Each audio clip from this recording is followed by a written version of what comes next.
So today we have with us our very own Jeannine Murrell. Murrell, sorry. Jeannine Murrell. There you go. You learned something. Learned something new. She's the district governor for 24-25. I'm going to read her bio from the Rotary website, and it's extensive, so settle in. Jeannine grew up in Sacramento, California, and moved to Oregon in 1989 and settled in Forest Grove in 2002. She served in the U.S. Navy with one tour overseas. Her insurance agency opened in 1992 in Cornelius, where she has served the community at large with advice and service. Jeannine has served on the City Council in Cornelius, represented her city at county and regional government boards. She has also served twice as president of the Chamber of Commerce.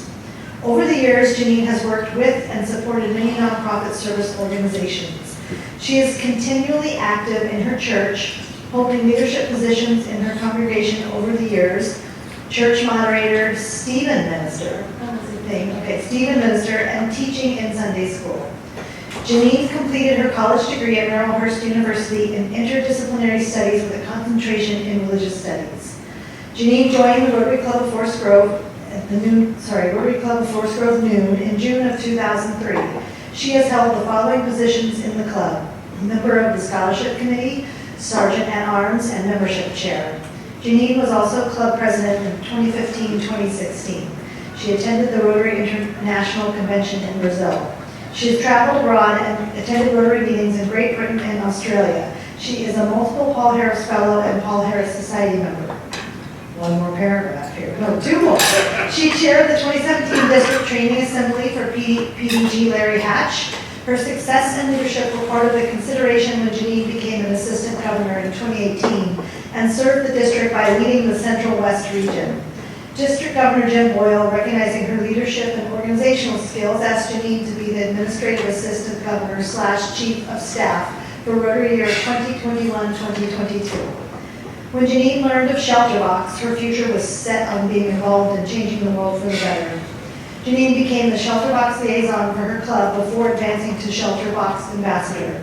Her work is now to expose more people and community groups to the work of Shelterbox and the opportunities to support the mission. Her dream is to advance to Shelterbox response team member and actually go out in the field, or as she states, drive a water buffalo. She lives in Forest Grove with her spouse and furry kids. They enjoy sports, and when not attending Portland Timbers football club games, you can find them watching NFL games. They have recently renovated their 1985 VW Westphalia camper van and are looking for opportunities to visit national parks. They also enjoy and are enthusiastic about hiking, camping, opera, symphony, and traveling. Please welcome Jeannine.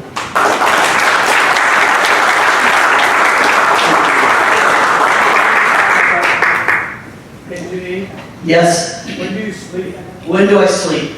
I have to be honest. This is my 15th or 16th club visit in the last 2 months, and every club that reads that, I age another 10 years. So I sleep when I can, but I'm not as old as that makes me sound. That bio. Your partner's retired, that's how you sleep. There's that. You know, I have to be honest, normally when they read the bio, then I can slide right into some other little joke to kind of break the ice. But this is more like going in front of your parents during the holidays and saying why you needed a raise in your allowance. Because you are my club, you are my Rotary family. So what I'm going to talk about today is a couple things. I have a couple topics as the district governor nominee to share with you. One of them is the Rotary International Convention. The other is to talk about some opportunities for you to serve at the district level. And then we'll play, if we have time, Stump the District Governor nominee. So let's start with who has actually gone to a Rotary International Convention. Show of hands. So Pam, where have you been? Sao Paulo, Hamburg, and Toronto, Canada. Okay, Jeff? Montreal, Canada. Okay. Birmingham, England. England, back there. I saw a hand come up. No, over here. Where'd you go, possibly? Singapore. Singapore. That's next year. A year in 24 is Singapore. Toronto. Toronto. Houston, Indianapolis, Indianapolis, Brazil. Brazil. Were you in Brazil with me? I never saw you. Of course, there was 15,000 of us, but there you go. Yeah. Atlanta. Atlanta, Houston. Houston. So of you that have actually gone to a Rotary International Convention, what was the one thing that really stood out for you about that experience that you could share? Go ahead. Meeting Rotarians from all over the world. Meeting Rotarians from all over the world. Yes. Parade of flags. The Parade of Flags, the opening ceremony is, for those who have seen it, that's one thing. For those who have not seen it, it is where they bring all the youth exchange youth that are in the country of the convention, and they bring out a flag representing every country where there's a Rotary Club. And this event, this part of the opening ceremonies can go about 20-25 minutes, and underneath is the swelling music of the Olympic music that you watch when you watch the Olympic opening parade. And after that 20 minutes, if you're not crying, I want you to check your heart rate. What else? What else did somebody experience at a Rotary convention? Yeah. I loved all the educational breakouts and stuff. The educational So many to choose breakouts. from. That's right. You just There's have the time. tons. There are tons of breakouts. Anything else that, yeah, go ahead, John. I was really impressed with the variety of projects that different Rotary clubs Yeah, that's really and important. districts are involved in. Right, so in the House of Fellowship, there is usually about 4 or 5 huge, this is usually a huge expo of all the variety of opportunities to do projects and service around the world that are presented by Rotary clubs or the organizations themselves. That is also mind-boggling. Also, we got to see the Indianapolis 500 track at the And you got to see the track, the brickyard as they call it, I think. Yeah. The number of international dignitaries that actually end up participating as part of the convention, either as a speaker or in a breakout, it's very impressive.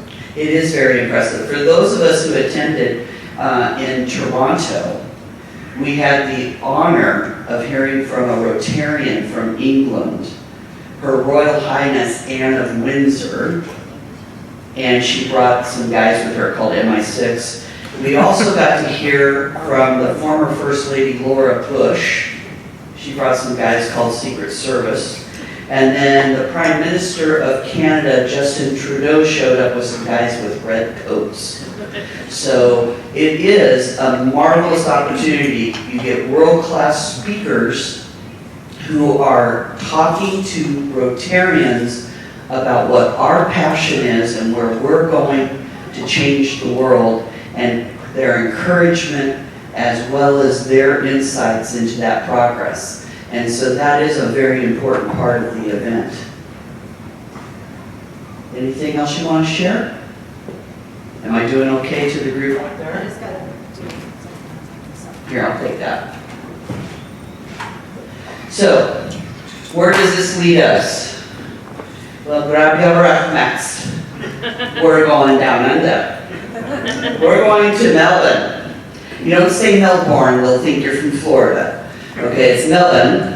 And for those of you who are visual learners, I brought a map. So Melbourne is down here in the southeastern part of the country. You want me to pass it? Pass it around. All right.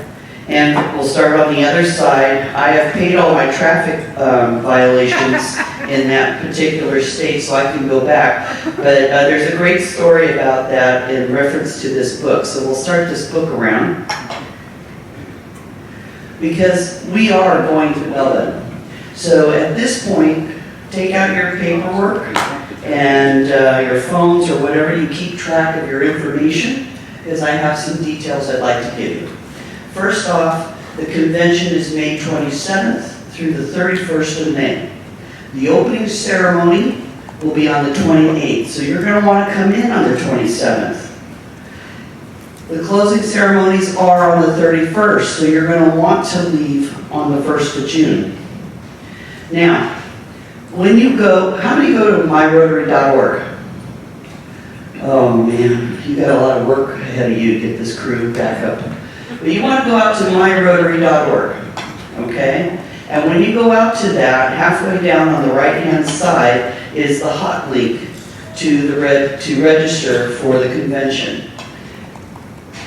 And when you register for the convention, there's a reason I'm doing this, hot and heavy tour, is because the rates are going to go up mid-December. So if you register now for the convention, you're going to save some money. So register for the convention, and on that same site is the link to not only to get your hotels. Now, Rotary International has booked 6,000 rooms in the greater downtown Melbourne area at a variety of price point so that all Rotarians can attend. However, I know from my tour, there are some Rotarians who are going to use timeshare, some Rotarians that are going to use VBRO and Airbnb, and they're going to kind of consolidate themselves into one location. Totally acceptable, because Melbourne is a very walkable city. Pam and I have walked it. We didn't get picked up. I'm not disappointed. A little. But we went and saw some lovely things. And your registration to the actual convention includes unlimited public transportation. So you can use the trains, the trams, and the water taxi. And why would a water taxi be important? Well, like most metropolitan cities, Portland being an example, it's bisected by a river called the Yarra. And all the opening sessions, the parade of flags, etc., is going to be at the Rod Laver Arena. Who knows what happens there? Tell me, Pam. Australian Open. The Australia Open. So we're going to be in the very seats of where they play the Australian Open for all the important general sessions.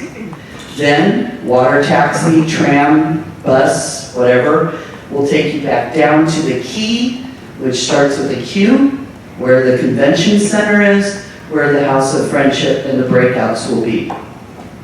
Pam and I are already going to be we're going to be at the Victoria Hotel. So if that's where you don't want to be, you now have that information. Or if you'd like to be in the same hotel with us, we're at the Victoria. On the same website, when you go out to myrotary.org and register for the convention, get your hotel, there is also a hot link to the Australian Home Office. You will need a visa. Now, I am not a digital native. However, it took me only 15 minutes to download the app to my phone, scan my passport, pay $20 Australian, which on my visa bill said 13 American, and now I have a visa to go to Australia. So what are the three things you need to do? Go to myrotary.org. Need to register. Go to myrotary.org and register. Get a hotel room or get yourself some accommodations. Get your visa. We have currently about 21 plus people in the district who are going. And when we all are there together from District 5100, we'll all go to an event together. Maybe we'll take a tour of the harbor. Maybe we'll go out to a nice dinner and end up at a show. We might go over to the Victoria Market where they have stalls of all kinds of things that they're selling, wines, comfort food like emu, crocodile, kangaroo, and it all tastes like chicken. Now the kangaroo's more like beef, but the rest of it all tastes like chicken. So any questions about that? How many are going to go with me? You should send the PE. We do have the money in the budget. Yes? I'm like, it's You- a 16-hour flight is what's done.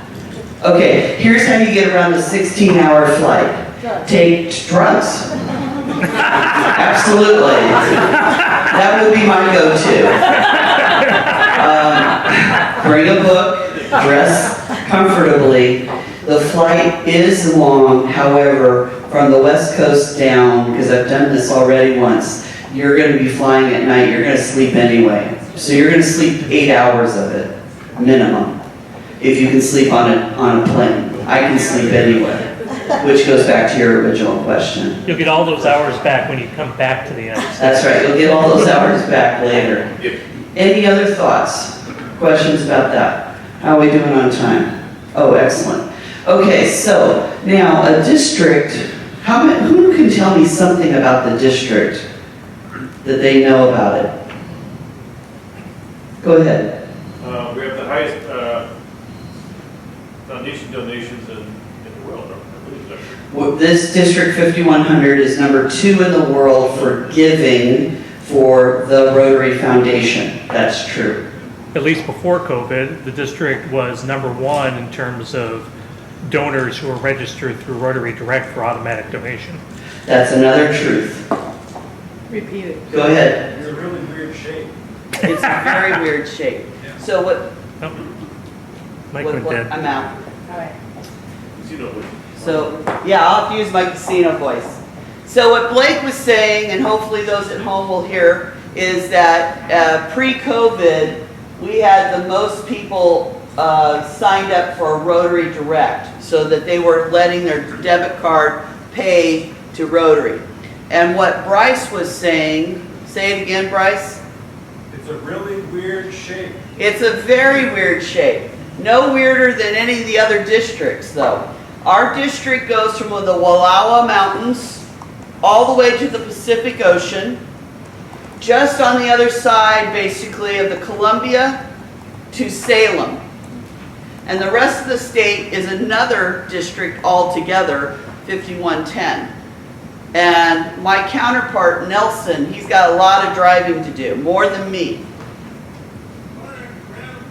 I don't know, I think it's a long way over there. I think the other side of Gresham is the East Coast, so we'll see how I do going over to Eastern Oregon. But yes, it is an odd shape. It's a little more like a stick. There are 68 clubs, 3,000 Rotarians. That doesn't count Rotaractors. So how many people here in the club are on a committee and actively doing something to benefit the work and service of this club? Raise your hand. Okay, I need that many people times 3 to work at the district, because the district is nothing more than a super club. It's just 3,000 Rotarians, and we're trying to meet their needs.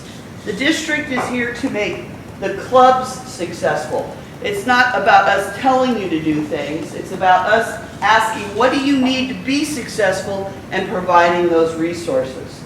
So we need people who are interested in looking at getting engaged with public image, membership, the Rotary Foundation. Maybe you want to do something with youth exchange, finances, international projects, global grants. There are plenty of opportunities for you to serve at the district level on a committee, and you don't have to be a past president, an AG, a district governor, a past district governor, a zone representative. You could just be a Rotarian and serve at the district level. So if there's an interest or something you'd like to learn more about in reference to that, it would be lovely to have that conversation with you and provide you an opportunity to serve. Because you will meet so many more Rotarians, and your expansive view of Rotary in general will grow exponentially. Won't it, Mr. Tom? Absolutely. Thank you. I'll pay you later. So, any questions about the district? All right, so this is a self-serving district governor nominee thing that this club needs to think about. You're my home club. We are going to be responsible in 24-25 in doing some things to support me as the district governor. Part of that is the banner exchange at the conference. Part of it is being engaged with the learning, what do they call that now? Rotary Spring Training, which will be in '24. Okay, here's some hot information not known in the district. The conference and the training in '24 will be in Hood River. So plan for that now. The last thing I want to say about us as a club, a family of Rotarians in '24-25, is how old will we be? 100. And who will be the president? Lucas. So what are we going to do, Lucas, to celebrate being 100 years old with a new district governor? The last time this club had a district governor was George Horner. Thank you.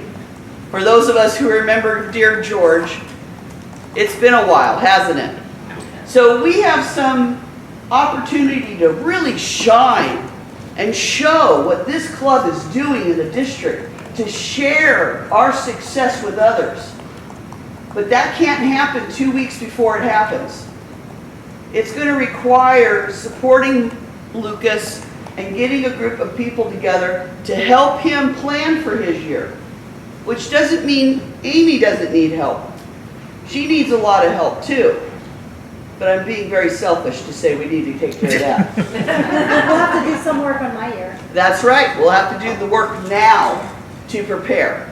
So as we move forward as a club, as a family of Rotary, we need to know that this stuff is coming towards us and not be caught flat-footed down the road. Any questions about that? Yes, ma'am. Are there any budget implications for your work for the 2023, like for my Rotary year that we need to finalize before we finalize our budget? All the budget things that directly respond to me being a district governor-elect that Rotary year is paid for by the district and RI. So the club doesn't pay me anything. Okay.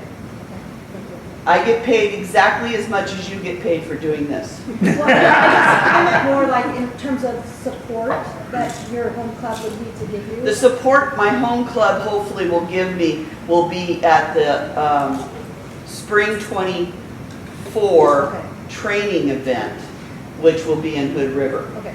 This April coming, the Rotary Spring Training will be in Sherwood for District Governor-elect Renee Browse because she's from Sherwood. And the district conference in May will be in Kennewick, Washington, which corresponds where District Governor Steve Williams lives, which is on the east end of the state. Yes, sir. And that will be a joint event with the district in Washington, correct? Yeah, it'll be a joint district conference with District 5080. That's correct. Yes, sir.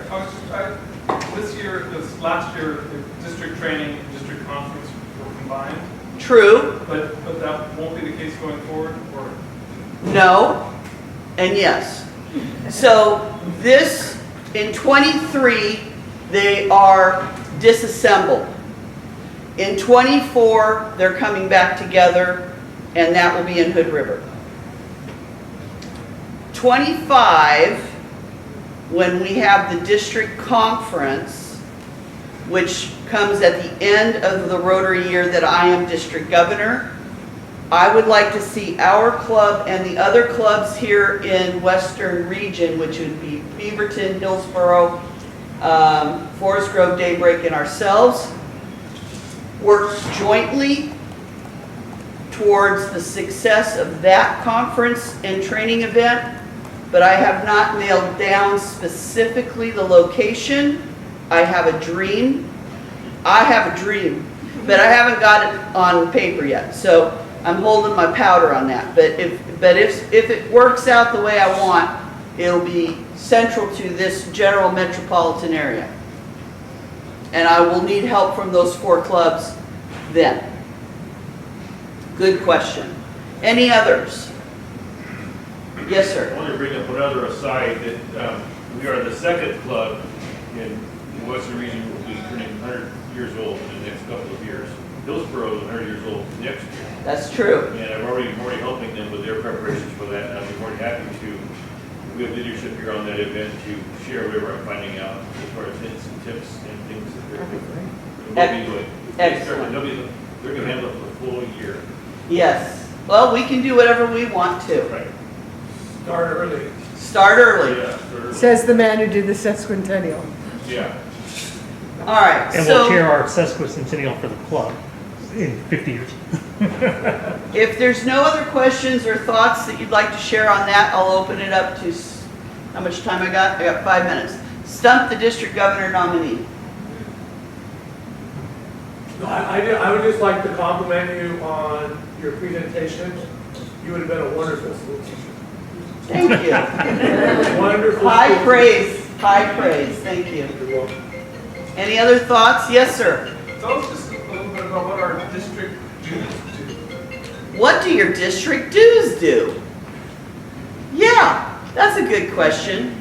The answer is that it pays for and offsets some of the costs of the conference, the Rotary training. It pays for the staffer that works part-time in the Rotary office, district office in Beaverton, who tracks considerable amount of the administration of the district. Otherwise, it's a zero net gain thing. We do have kind of a rainy day fund, but that's mostly because of budgeting windfalls from prior years. But it's mostly the dues that you pay offset some of that. Now, Rotaractors starting in January will need to start paying $8 for their year to go, and that invoice will be coming from RI to the Rotaractors. So the dues do have in the past somewhat offset costs for Rotaract in the district as well. But some of your dues also pay separate but are collateral to the youth exchange. Juan David's not here, is he? Okay. As you have visited other clubs, what comes to mind as things that we, as Forest Grove, should be proud of?